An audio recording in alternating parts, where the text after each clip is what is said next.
Israel ജനത അല്ലാഹുവിനെ മറക്കാനും പല പല പാപങ്ങൾ ചെയ്യാനും തുടങ്ങി. അവർക്ക് ദുഷ്ടനായ ഒരു രാജാവുണ്ടായിരുന്നു. അവൻ അവരെ ദ്രോഹിക്കുകയും ക്രൂരമായി പീഡിപ്പിക്കുകയും ചെയ്തിരുന്നു. അദ്ദേഹം പലപ്പോഴും യുദ്ധങ്ങൾ നടത്തുകയും രാജ്യത്തിന്റെ വിഭവങ്ങൾ തകർക്കുകയും ചെയ്തിരുന്നു. ഇസ്രായേല്യർ യുദ്ധത്തിന് പോകുമ്പോൾ നിയമപ്പെട്ടകം ചുമന്നുകൊണ്ടു പോകുമായിരുന്നു. ഈ പെട്ടകം ചുമക്കുന്നതുകൊണ്ട് അവർക്ക് ഭാഗ്യമുണ്ടാകുമെന്ന് കരുതിയതിനാലാണ് അവരങ്ങനെ ചെയ്തത്. ഒരു തവണ യുദ്ധം നടക്കുമ്പോൾ പലസ്തീൻ സേന ആ പെട്ടകം ഒളിപ്പിച്ചുവെച്ചു. അവർക്ക് ആ പെട്ടകം നഷ്ടപ്പെടുക മാത്രമല്ല, ആ യുദ്ധത്തിൽ അവർ പരാജയപ്പെടുകയും ചെയ്തു.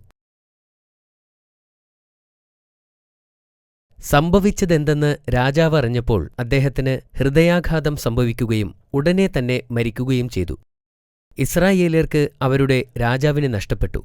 ഇടയനില്ലാത്ത ആട്ടിൻപറ്റങ്ങളുടെ അവസ്ഥയായിരുന്നു അവർക്കപ്പോൾ. അല്ലാഹു അവരിലേക്ക് ഷമ്മിൽ എന്നു പേരുള്ള പ്രവാചകനെ അയച്ചു. അവർ ഇപ്പോൾ വളരെ സന്തോഷവാന്മാരാണ്. ശക്തനായ ഒരു നേതാവിനെ തിരഞ്ഞെടുക്കാൻ അവർ പ്രവാചകനോട് ആവശ്യപ്പെട്ടു. അവർക്ക് പലസ്തീൻ സൈന്യവുമായി യുദ്ധം ചെയ്ത് നിയമപ്പെട്ടകം തിരിച്ചെടുക്കണമായിരുന്നു. പ്രവാചകന് അവരുടെ ബലഹീനത അറിയാമായിരുന്നു. യുദ്ധത്തിന്റെ സമയമെത്തുമ്പോൾ നിങ്ങൾ എന്നെ നിരസിക്കുമെന്ന് ഞാൻ ഭയപ്പെടുന്നു, അദ്ദേഹം പറഞ്ഞു. എന്നാൽ അല്ലാഹുവിന്റെ മാർഗത്തിൽ യുദ്ധം ചെയ്യാൻ തയ്യാറാണെന്ന് ജനങ്ങൾ പ്രവാചകന് ഉറപ്പുകൊടുത്തു. അന്ന് രാത്രി പ്രവാചകൻ അല്ലാഹുവിനോട് മാർഗദർശനത്തിനായി പ്രാർത്ഥിച്ചു. തലൂത്ത് എന്നു പേരുള്ള ഒരു വ്യക്തിയെ അവരുടെ രാജാവായി തിരഞ്ഞെടുക്കാൻ അല്ലാഹു പ്രവാചകനെ അറിയിച്ചു. എന്നാൽ പ്രവാചകൻ ഇപ്പോൾ ആശയക്കുഴപ്പത്തിലായി. തലൂത്ത് എന്ന വ്യക്തിയെ എങ്ങനെ തിരിച്ചറിയും എന്ന് അദ്ദേഹം അല്ലാഹുവിനോട് ചോദിച്ചു. കുറച്ചു കഴിഞ്ഞാൽ തലൂത്ത് സ്വയം പ്രവാചകന്റെ അടുത്തേക്ക് വരുമെന്ന് അല്ലാഹു പ്രവാചകനോട് പറഞ്ഞു. അപ്പോൾ രാജ്യത്തിന്റെ നിയന്ത്രണം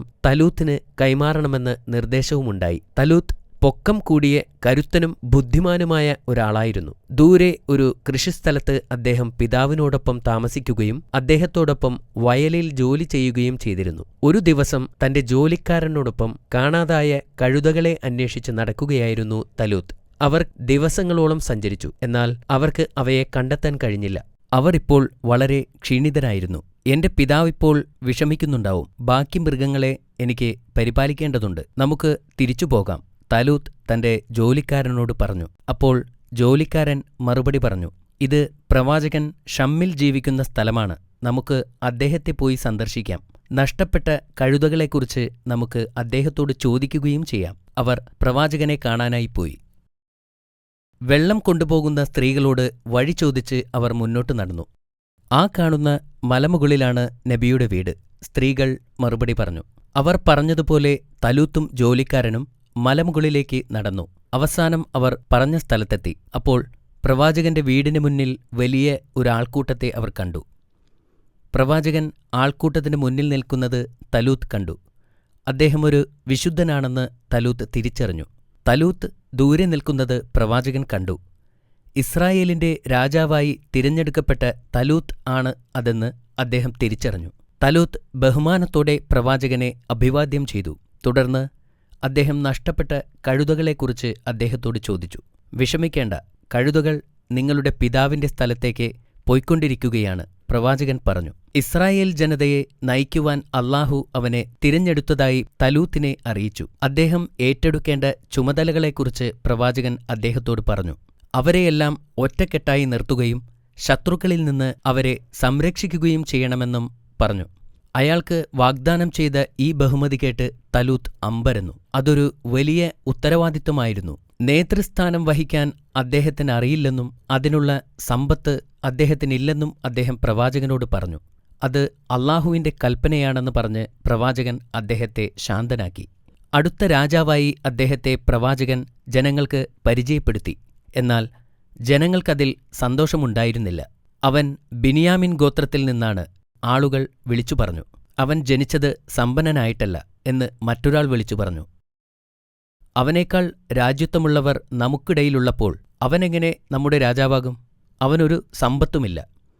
എന്നാൽ പ്രവാചകൻ ശാന്തമായി പറഞ്ഞു, തലൂത്തിനെ നിങ്ങളുടെ രാജാവായി അല്ലാഹു നിയമിച്ചതാണ്. അല്ലാഹു ഇവന്റെ കഴിവും അറിവും വർദ്ധിപ്പിക്കും. അവൻ ഉദ്ദേശിച്ചവർക്ക് അവന്റെ ആധിപത്യം നൽകും. അവൻ സർവജ്ഞാനിയാണ്. തലൂത്തിനെ രാജാവായി തിരഞ്ഞെടുക്കുകയല്ലാതെ അവർക്ക് വേറെ വഴിയില്ലായിരുന്നു. അവർക്കതിൽ വിഷമമുണ്ടായിരുന്നു. തലൂത്ത് രാജാവായി നിയമിതനായി. അയാൾ തന്റെ സൈന്യത്തെ സംഘടിപ്പിച്ചു. ഉത്തരവാദിത്വങ്ങൾ ഒന്നുമില്ലാത്തവർ മാത്രം സൈന്യത്തിൽ ചേർന്നാൽ മതിയെന്ന് അദ്ദേഹം ആജ്ഞാപിച്ചു. വിവാഹം കഴിച്ചവർ, ജോലിക്കാർ, കച്ചവടക്കാർ ഇവരൊന്നും സൈന്യത്തിൽ ചേരേണ്ടെന്ന് പറഞ്ഞു. അദ്ദേഹം അവർക്ക് കഠിന പരിശീലനവും കർശന നിയമങ്ങളും നൽകി.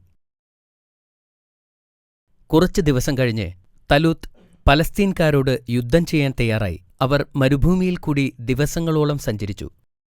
ദിവസങ്ങൾ സഞ്ചരിച്ചതിനുശേഷം അവർ ഒരു പുഴയുടെ തീരത്തെത്തി. അപ്പോൾ അദ്ദേഹം തന്റെ സൈന്യത്തെ ഒന്ന് പരീക്ഷിക്കാൻ തീരുമാനിച്ചു. നദിയിൽ നിന്ന് വെള്ളം കുടിക്കുവാൻ നിങ്ങളെ അനുവദിച്ചിരിക്കുന്നു. നിങ്ങളുടെ ദാഹം ശമിപ്പിക്കാൻ വേണ്ടി മാത്രമാണ്. അതിലപ്പുറം കുടിക്കരുത്, അദ്ദേഹം അവരോട് കൽപ്പിച്ചു. എന്നാൽ പടയാളികൾ വളരെ ക്ഷീണിതരായിരുന്നു. അവരിൽ പലരും ആവശ്യമുള്ളതിനേക്കാൾ കൂടുതൽ കുടിച്ചു. ഇത് കണ്ടപ്പോൾ തലൂത്ത് നിരാശനായി. അദ്ദേഹത്തെ അനുസരിക്കാത്തവരെ ഉടനെ തന്നെ പറഞ്ഞുവിട്ടു. ആത്മാർത്ഥത തെളിയിച്ചവരെ മാത്രം അദ്ദേഹം നിലനിർത്തി. ഇതുപോലെ അയാൾ തന്റെ സൈന്യത്തെ പല പരീക്ഷണങ്ങൾക്കും വിധേയരാക്കിയിരുന്നു. അവർ പലസ്തീനിലെ സൈന്യവുമായി മുഖാമുഖം വന്നപ്പോൾ 30 പടയാളികൾ മാത്രമേ ബാക്കിയുണ്ടായിരുന്നുള്ളൂ. പക്ഷേ തലൂത്ത് അസ്വസ്ഥനായില്ല. എണ്ണത്തേക്കാൾ അദ്ദേഹം ഗുണനിലവാരത്തിൽ വിശ്വസിച്ചു. അവിശ്വസനീയരായ ഒരു വലിയ സൈന്യത്തെക്കാളും വിശ്വാസികളായ ഒരു ചെറിയ സൈന്യമാണ് നല്ലതെന്ന് അദ്ദേഹം കരുതി. ഈ ചെറു സൈന്യവുമായി അദ്ദേഹം പലസ്തീൻ സൈന്യത്തെ നേരിട്ടു. അവർ ശക്തരും അവരുടെ കയ്യിൽ ധാരാളം ആയുധങ്ങളുമുണ്ടായിരുന്നു. അവരെ നയിച്ചിരുന്നത് ഫലസ്തീനിൽ നിന്നുള്ള യുദ്ധവീരനായ ഗോല്യാത്തായിരുന്നു. അയാൾ വലിയ ശക്തനും ഭീമാകാരനുമായിരുന്നു.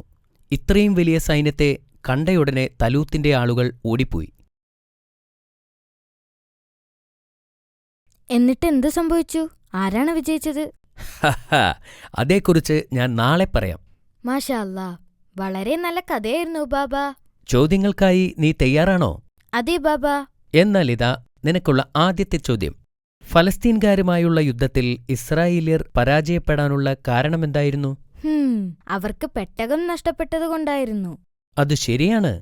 ഇസ്രായേൽ ജനത പ്രവാചകനോട് ആവശ്യപ്പെട്ടത് എന്താണെന്ന് നിനക്കറിയാമോ അമീർ? അവർക്ക് വേണ്ടി ഒരു രാജാവിനെ തിരഞ്ഞെടുക്കാൻ ആവശ്യപ്പെട്ടു. മാഷാ അല്ലാ, അത് വീണ്ടും ശരിയാണ്. നബി തലൂത്തിനെ കണ്ടെത്തിയതെങ്ങനെയാണ്? തലൂത്ത് തന്നെ നഷ്ടപ്പെട്ട കഴുതകളെ അന്വേഷിച്ച് നടക്കുന്നതിനിടയിൽ പ്രവാചകന്റെ നാട്ടിലെത്തുകയായിരുന്നു. എന്തിനാണവർ പ്രവാചകനെ കാണാൻ പോയത്? അവരുടെ കഴുതകൾ എവിടെയാണെന്ന് പറയാൻ പ്രവാചകന് കഴിയുമെന്ന് തലൂത്തിന്റെ ജോലിക്കാരൻ പറഞ്ഞു. മാഷാ അല്ലാ, ദാറ്റ് വാസ് ഗ്രേറ്റ്. നീ എല്ലാം നന്നായി പറഞ്ഞിരിക്കുന്നു. Thank you Baba. തലൂത്ത് ഏത് ഗോത്രത്തിൽപ്പെട്ട ആളായിരുന്നു? അവൻ ബെന്യാമിൻ ഗോത്രത്തിൽപ്പെട്ട ആളായിരുന്നു. അത് വീണ്ടും ശരിയാണ്. അവസാനത്തെ ചോദ്യമിതാ. ഫലസ്തീൻ സൈന്യത്തിന്റെ നേതാവ് ആരാണ്? അത് ഗോലിയാത്താണ്. ഇൻഷാ അല്ലാ, നീ വളരെ മിടുക്കനായൊരു കുട്ടിയാണ്. നാളെ ഞാൻ നിനക്ക് പ്രവാചകനായ ദാവൂദ് നബി അലൈഹിസ്സലാമിന്റെ കഥ പറഞ്ഞു തരാം. ഗുഡ് നൈറ്റ് ബാബാ. ഗുഡ് നൈറ്റ് അമീർ.